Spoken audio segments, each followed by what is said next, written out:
An old story about Golda Meir, a wonderful female leader of Israel. Not many countries have had women leaders, and so we appreciate that Israel recognizes women's rights, which is rather unusual in that part of the world and hasn't happened here in the United States yet, but it will within our lifetime.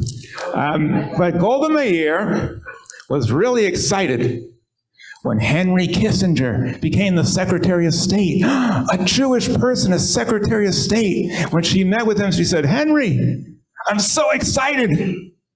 We have a Jew in the White House." He said, "My dear Golda, first I'm the Secretary of State, then I'm an American, and lastly, I'm a Jew." She said, "That's all right. Here in Israel, we read backwards." My friends, it's always been a little bit of a dilemma. How do you manage being Jewish and American? Which one comes first? The good news is we don't have to decide, and Joseph shows us how. I just read you a little snippet, but Joseph, through a lot of trials and tribulations, eventually becomes head of Egypt, and he marries an Egyptian woman, takes on an Egyptian name, and adopts Egyptian lifestyle. Much as many of us in the United States adopt English names, we wear a Western dress, we don't go around in a robe or a toga, and we have a lifestyle that reflects America.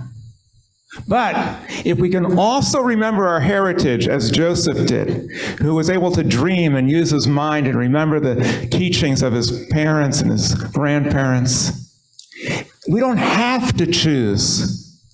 Because the ideals of America are Jewish ideals. The dreams of Joseph of a better world, those dreams have become the dreams of America and the free world. If you don't believe me, take a look at the bastion of democracy, the United States, and read the words on the Liberty Bell. "Proclaim liberty throughout the land unto all the inhabitants thereof." When it was first written, they didn't actually mean all the inhabitants. But now we're moving in that direction.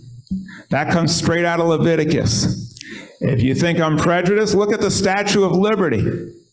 The Statue of Liberty. "Give me your tired masses yearning to be free." That was written by a Jewish woman. What about the greatest dreamer in the United States of all? Martin Luther King. "I have a dream." Do you know where his dream came from? It came from here. He quoted Amos, "Let justice rain down like water, and righteousness like a mighty stream." He saw himself as a modern-day Moses, not Jesus, Moses.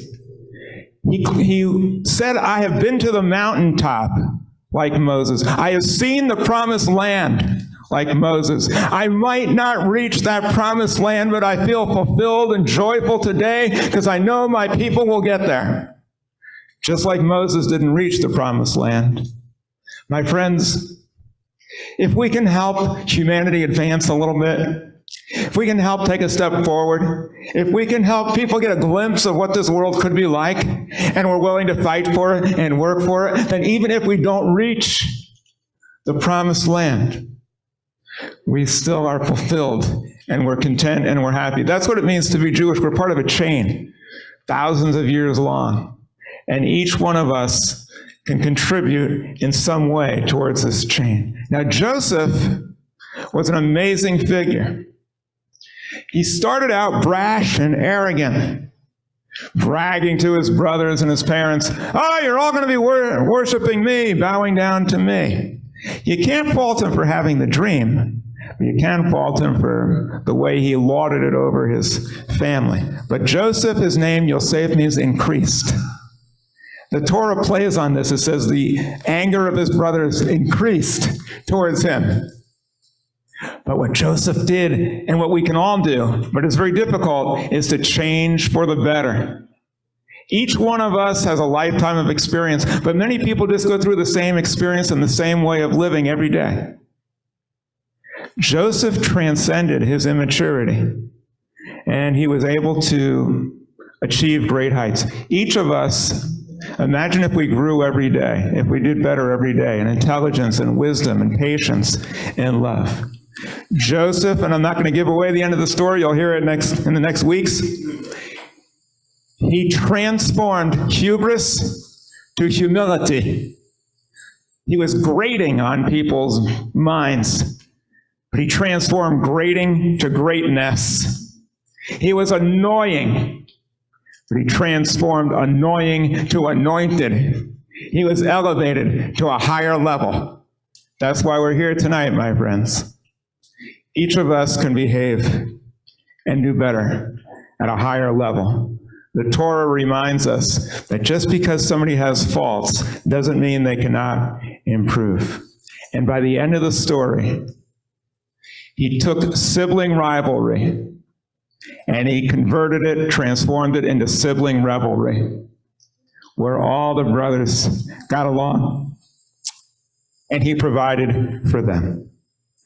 So my friends, we're here tonight to celebrate a people of dreamers, people who never hesitated to dream and also had the ability to lay the foundations through hard work and through our heritage and through ideals to make them come true.